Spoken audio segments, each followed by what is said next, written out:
Hola, ¿qué tal? ¿Cómo estáis?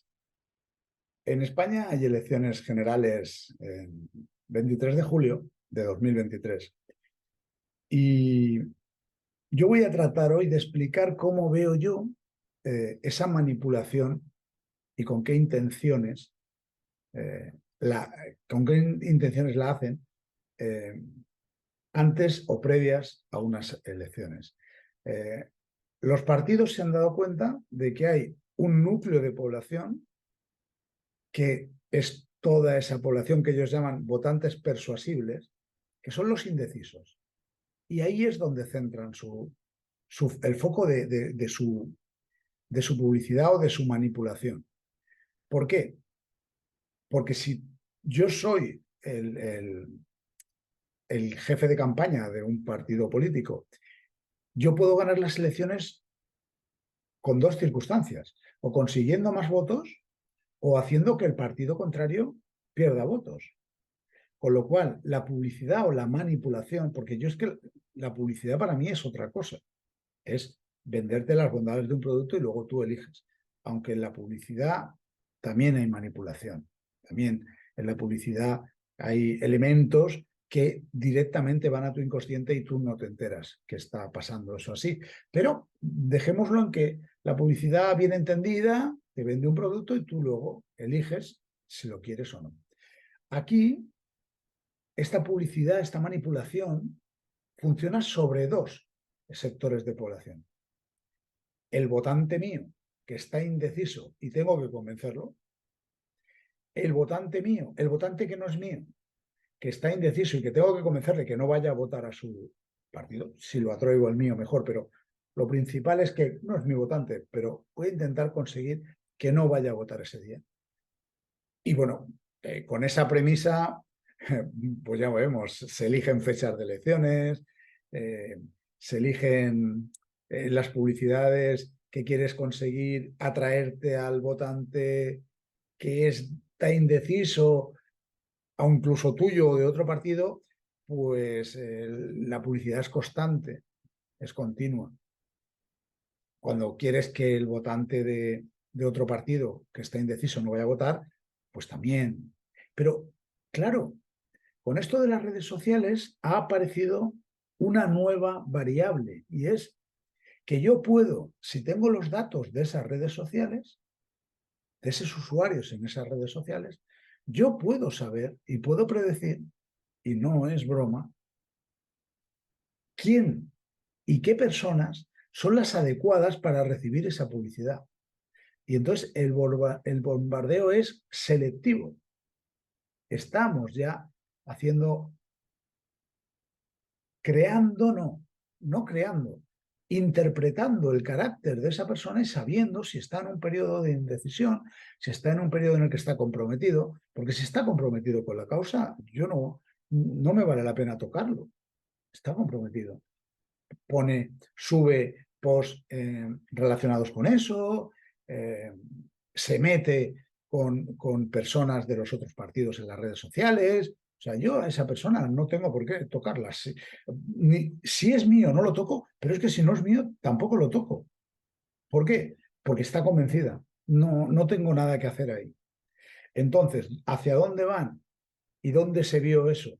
Pues en las elecciones en las que gana Trump, y al mismo tiempo se produjo el famoso eh, referéndum donde Inglaterra eligió libremente, o Gran Bretaña, ahí me pego un lío que ¿para qué? Creo que fue Inglaterra, la que decidió salirse no, Gran Bretaña, perdón, decidió salirse del euro con todo lo que llevó consigo. Pues en esas dos elecciones aparece una empresa que se llama Cambridge Analytica, que se publicitan como analistas de datos y, bueno, gestionadores de datos, y que se vio implicada en un caso, en un juicio importante, porque se le acusaba de haber robado, y yo entre comillas robado, era de lo que se le acusaba, datos de 87 millones de personas para sacar ese perfil, para conseguir que el referéndum se inclinara, como lo hizo,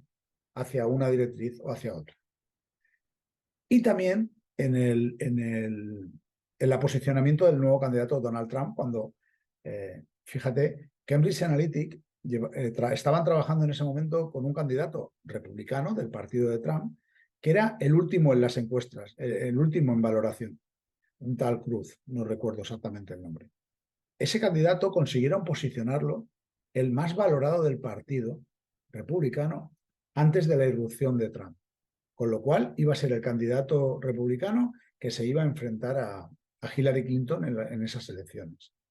Bueno, la cuestión es que Trump, que vio eso, como habían conseguido hacer de Cruz un pésimo candidato cuando lo cogieron y lanzarlo al primer puesto en valoración, pues Trump contrató a Cambridge Analytica y se la trajo con todos esos datos que Cambridge ya tenía de análisis de datos sobre los votantes republicanos, porque allí lo primero que hacen es unas primarias entre los republicanos, con lo cual los datos que a Trump le interesaban en ese momento eran esa manipulación que podía hacer sobre el perfil del electorado republicano para salir elegido candidato, que luego aplicaron en las elecciones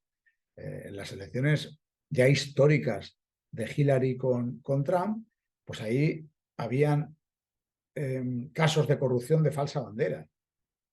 Trump acusaba a Hillary de cosas, pero luego Trump se acusaba a sí mismo con casos de corrupción falsos que ponía en las redes. Yo estoy automáticamente diciendo que era Trump, pero vamos, estoy casi convencido de que lo era, para que luego cuando salía que no, enfervorizar más a sus votantes. O sea, era como que aquí lo hemos visto también, si estamos atentos, la derecha y la izquierda aquí juega con eso también, juega con lo que se llaman, que tengo otro vídeo preparado por ahí, lo que se llaman atentados de falsa bandera.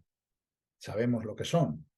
Atentados que se hace el mismo Estado para aprovechar ese atentado, el efecto de ese atentado en su opinión pública para que la opinión pública acepte determinadas medidas que va a adoptar a partir de entonces. Eso se llaman atentados de falsa bandera. También se convierten para mí en atentados de falsa bandera cuando yo aprovecho un error del contrario o un atentado del contrario, ¿vale? Para en ese momento meterle el miedo a mi población y empezar a hacer leyes para que me permitan controlar a esa población. A lo mejor no es falsa bandera real, como lo definen otros, pero para mí sí lo es, porque el Estado, el gobierno, aprovecha que ahí ha habido un atentado que sí, que lo ha ejercido el otro, pero para usarlo como falsa bandera. Aquí conocemos varios casos y yo en otro vídeo que prepararé más adelante hablaré de ello. Pero aquí nos vamos a centrar en las elecciones. Esos votantes persuasibles, esos indecisos, van a ser el foco de toda la manipulación este mes de campaña electoral. Porque tenemos que tener claro, la manipulación ejercida para ellos va a insistir hasta que tú veas el mundo como ellos quieren que lo vean. Hablamos de política, pues si tú estás dudando, si ellos piensan que no te van a captar para ellos, lo que te van a mandar mensajes es, bueno, ya está todo conseguido, el partido que tú crees que es el que va a ganar ya lo tiene ganado, o todo lo contrario. Si ellos en su análisis piensan que al indeciso lo van a, diciendo eso, lo pueden hacer que vaya a votar más tranquilamente, pues igual dirán el mensaje contrario. ¿Vale? O sea, tanto uno como otro, tanto un mensaje como el otro, va para ese tipo de indecisos, porque a cada uno lo convencerás de una manera. Y con las redes sociales, Cambridge Analytica demostró que se puede manipular a las personas de una manera muy fácil, bombardeándoles con mensajes en una línea determinada. Y eso que parece una obviedad, lo único que nos demuestra es que nos estamos quedando demasiado expuestos. En el juicio que hubo contra Cambridge Analytica, una de las responsables que ya no está en la empresa y que declaraba en contra de ella, dijo que la única manera que habría de solucionar esto es que los gobiernos empezaran a darse cuenta de que el usuario debía ser el único propietario de sus datos. El individuo tenía que ser el único propietario de sus datos. Mientras las redes sociales comercialicen con esos datos, mientras los estados se peleen con las redes sociales porque quieren una parte de la tajada, no nos olvidemos. Los estados no se pelean, la Unión Europea no se está peleando con Google y con Facebook porque te quiera defender a ti. Se está peleando porque quiere una parte en esa tajada, pero que no te la van a dar a ti, se la van a quedar ellos. Entonces, tenemos que entender eso, porque si tú eres el propietario de esos datos, a ti te pagarán por usar esos datos. Al no ser el propietario de esos datos, que eso lo hacemos cuando Facebook nos manda nueva, ¿cómo se llama? Nueva protocolo de seguridad sobre datos personales y tal, y te hace firmar una serie de cosas que le damos a todos a aceptar. Seleccionamos, estoy de acuerdo, y le damos a aceptar sin leerla, porque son a lo mejor 20 folios. No vas a leer 20 folios, no te da la vida. Y no las leemos. Pero claro, los 4 que se lo leen y luego te lo explican, lo que acabas de firmar, pues es eso, que le estás dando todo tu tráfico, todos tus me gustas, acceso a todo ese tipo de información. Y luego, lo que no nos damos cuenta es que también les estamos dando la posibilidad, no de que se la den a terceros con los que ellos no manejan, pero sí a empresas que son de ellos, ¿vale? Y que pueden hacer un uso que nosotros seguramente no querríamos. ¿Por qué? Porque al final la propiedad de Facebook es tan grande, la propiedad de WhatsApp es tan grande, que Facebook al final tiene otras empresas que por mediación de ellas pues se hace con tus datos personales. O si no, los hackean, como parece ser que pasó con esto de Cambridge Analytica, que fue un hackeo, según dicen. Yo no estoy muy convencido, pero bueno, hay que decir lo que ellos comentan, ¿no? Al final, dándonos cuenta de eso, será más fácil que ejerzamos nuestro derecho democrático desde un lugar más nuestro, desde un lugar más honesto con nosotros mismos. Porque al final ya no sabemos desde dónde lo hacemos. Y ahora voy a contar un caso mío. En los últimos años de Felipe González, fue tal la campaña de presión para que Felipe González dejara la candidatura, al principio la candidatura, pero para que dejara la presidencia, pero cuando no podían, la candidatura, que hasta los varones socialistas de la época, en las últimas elecciones generales que él convoca, no le apoyaban en esa lucha electoral. Y hubieran deseado muchísimos que perdiera las elecciones. Ahí, en esas últimas elecciones, Felipe González se echó el partido a la espalda y las gana él. Pero estaba peleado con medio Partido Socialista por ser benévolo, ¿eh? Pero las bases aún seguían apoyándolo. Y él se echó el partido, echó de mítines, hacía mitin por la mañana, mitin por la tarde, mitin por la noche, en cada ciudad, y al final consiguió, cada pueblo, y al final consiguió llevarse esas elecciones. Luego la siguiente ya fue imposible y tuvo que abandonarlo. Pero te lo quiero decir porque fue tan grande que yo me vi envuelto en esa situación. Yo, que soy un votante de izquierdas y que considero que mi voto, cuando votaba, iba a esa ideología, yo voté a Aznar simplemente porque Felipe González saliera de allí. No ganara esas elecciones. Luego las ganó, ¿eh? Esas no fue las que yo voté a Aznar. Yo no voté a Aznar en las que las ganó, porque entre otras cosas ya no estaba Felipe González, estaba Almunia. Creo recordar. En las elecciones que yo voté a Aznar fue en las que se presenta Felipe González y las gana, que son las últimas que él se presenta y que se echa el partido a la espalda. Allí había una presión política, pero incluso dentro de su propio partido. O sea, no era una presión política ajena a su propio partido. Entonces, una persona como yo, que se dejó presionar en ese momento, votó a Aznar para que Felipe perdiera esas elecciones. No se ha vuelto a dar el caso. Pero lo cuento porque es un es un ejemplo de cómo, aun teniendo mucha información, como yo tenía en aquel entonces, cuando la presión es tanta, si no te conectas a ti, si no dices, vamos a ver, ¿qué está pasando aquí?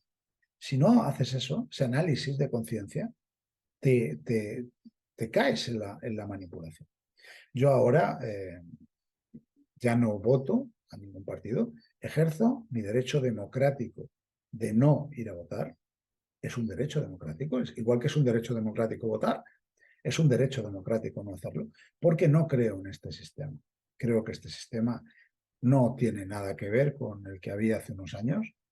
Creo que desde hace ya unos 10, 8 años o una cosa así, el sistema está tan pervertido, tan en manos de las oligarquías, de las corporaciones, que bueno, ya aquí ya ir a votar para mí es un acto de apoyo al sistema. Y yo como no apoyo a este sistema, a mí me gustaría que hubiera otro sistema que no tiene nada que ver con una dictadura, no tiene nada que ver con el comunismo, no tiene nada que ver con el socialismo, no tiene nada que ver con una dictadura de derechas o no, no, no, no. Otro sistema donde yo verdaderamente eligiera a mis representantes desde un lugar de libertad, con unas listas abiertas que se eligiera en mi comunidad y donde la presión económica para que mande en un momento dado a alguien que le interesa a un determinado empresa o corporación, pues se hiciera más abierta, todos lo supiéramos, fuera transparente y así sabríamos a quién votamos. Porque a mí qué más me da elegir hoy un presidente del gobierno de derechas o de izquierdas si realmente las decisiones políticas importantes se están tomando en Bruselas o en la sede de la OTAN o en la corporación no sé qué o en el grupo de inversiones no sé cuántos. O sea, ¿qué más me da a mí elegir aquí a un político o a otro? Cuando ya ni siquiera se esconden. Hace unos años se escondían. Sí que es verdad. Bueno, tampoco mucho, porque habían otras agendas que también las publicitaban, por parte de la OMS, por parte de la ONU, por parte de la Unión Europea, por parte de... Habían otras agendas, ¿eh? No, buscarlo por Internet. Pero es que ahora con la Agenda 2030 es que ya da igual, o sea, todo lo que sea... Antes se debatían las cosas, ahora todo el que esté en contra de eso es automáticamente asesinado socialmente.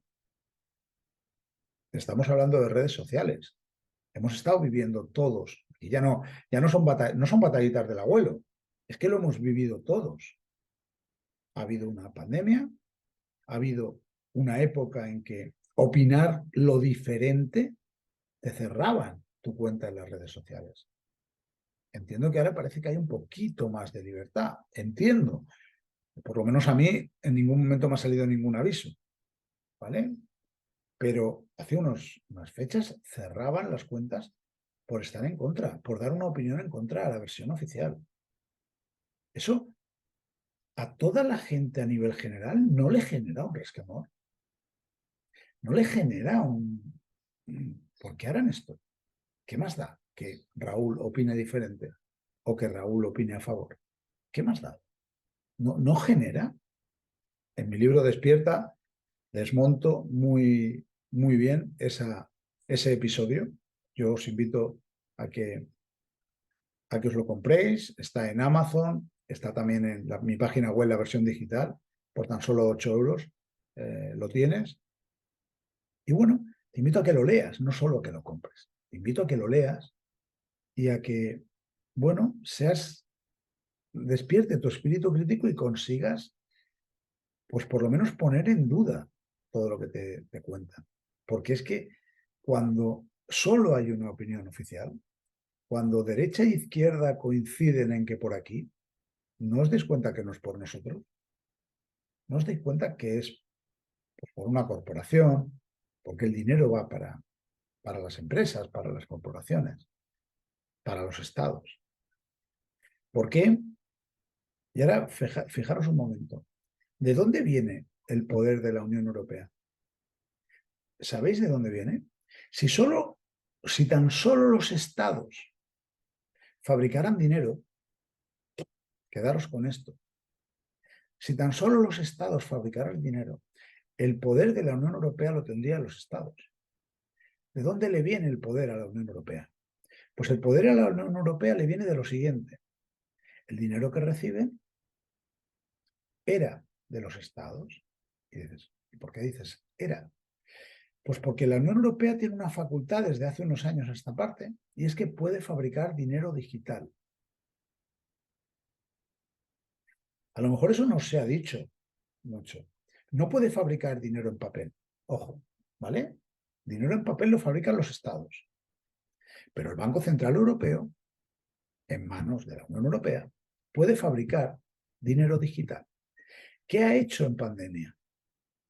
Para que quizá algunos que hayáis llegado hasta aquí entendáis por qué, pero si me venías escuchando ya lo sabrás, pero si te has enganchado por este vídeo y llegas hasta aquí, que entendáis por qué estamos en sufriendo un periodo de inflación.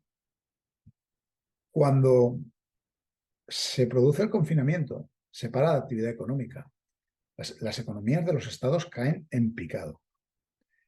La Unión Europea, para proteger eso, fabrica 850.000 millones de euros.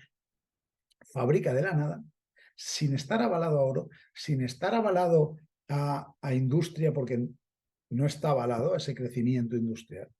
Fabrica 850.000 millones. Cuando tú fabricas una cosa, ¿qué ocurre? Que lo que ya hay se devalúa. La misma cosa que ya hay se deprecia. Porque como no está avalada a un crecimiento industrial o a un oro, pues se devalúa. Pues ¿qué han hecho con el euro al fabricar 850.000 millones? Devaluarlo. Como no lo han puesto en circulación a la gente del pueblo, pues ¿qué ha pasado con tu nómina?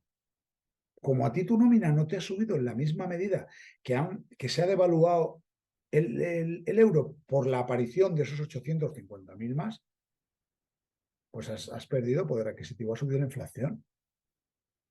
Subir la inflación, si a ti te suben el jornal lo mismo que la inflación, tú no lo notas en tu poder adquisitivo. Pero es que no ha sido así, amigo. Es que no ha sido así. ¿Por qué? Porque esos 850.000 millones de euros han ido a manos de las corporaciones para pagar toda la Agenda 2030.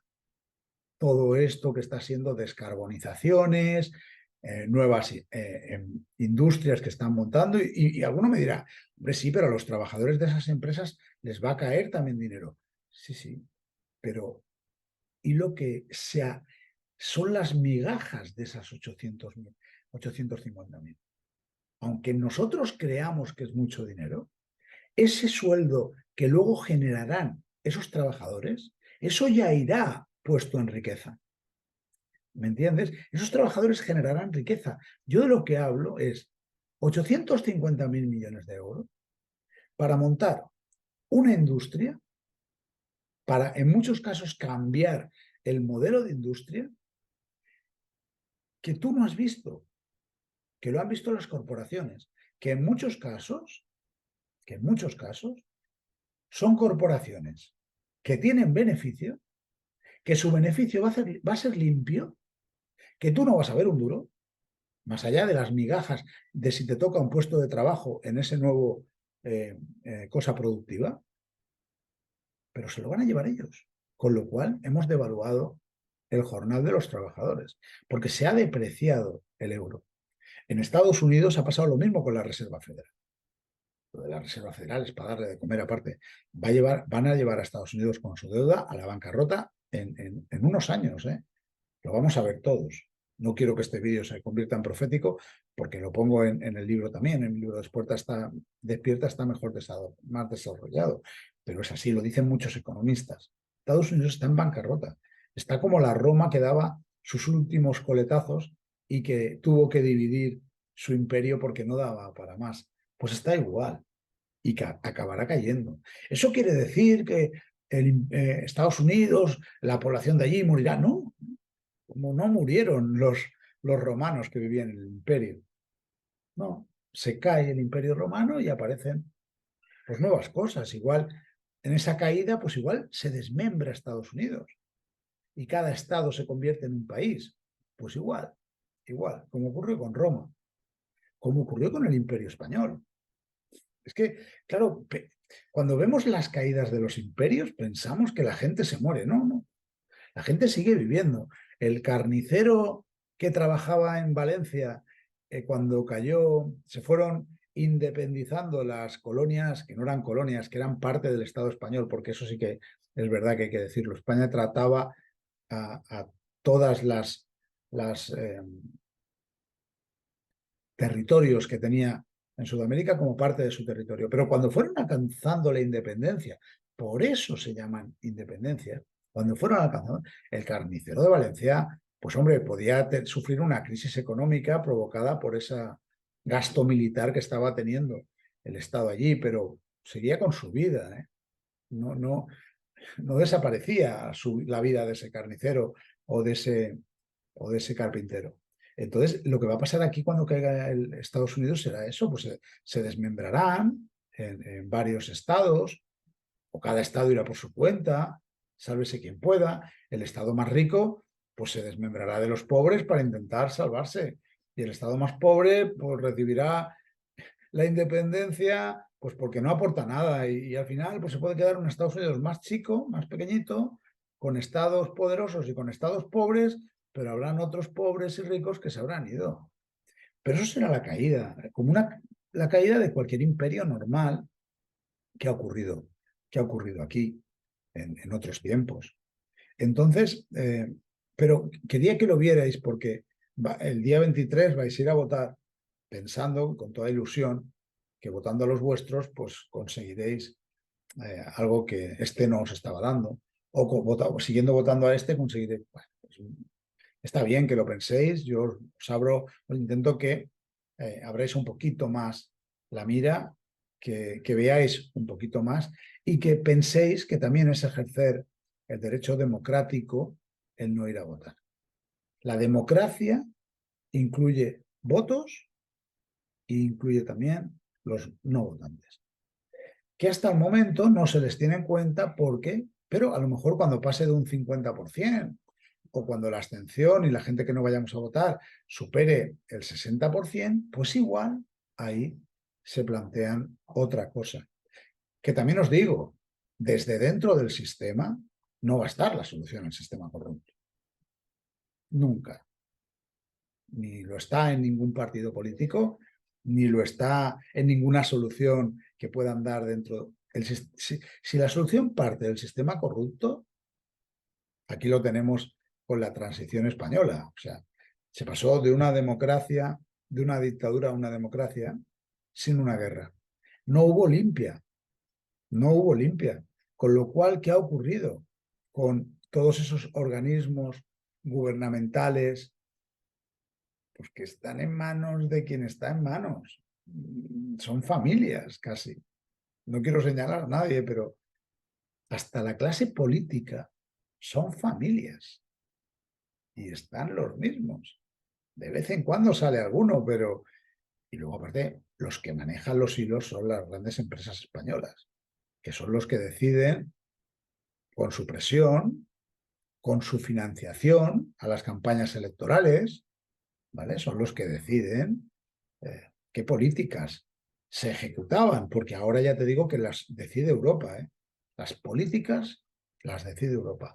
En los estados tienen un pequeño margen. Algún estado más fuerte decide un poco rebelarse, como es Francia, y a veces se posiciona como lobby y consigue determinadas cosas.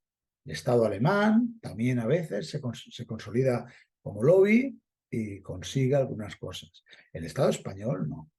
El Estado español a la Unión Europea le viene muy bien que haya estas divisiones territoriales, algunas de ellas potenciadas por la Unión Europea, porque así el Estado español pierde fuerza. Porque no es lo mismo que a Europa vaya un gobierno representando a todo un país, que a Europa vaya un gobierno pues que tiene el país desmembrado y que y que somos susceptibles, y aquí lo voy a dejar caer y me voy, somos susceptibles de ser la segunda Yugoslavia en Europa. Somos susceptibles y lo sabemos. Y lo fastidiado es que lo sabemos. Y lo fastidiado es que a alguno le interesaría que se produjera. Pero yo lo dejo, lo suelto y me voy. Ha sido un placer hablar de este tema, simplemente para que reflexionéis, para que el espíritu crítico y la cabeza se os mueva un poquito. Y bueno, me despido de vosotros, dándoos un abracito muy fuerte. Y bueno, hasta el próximo vídeo.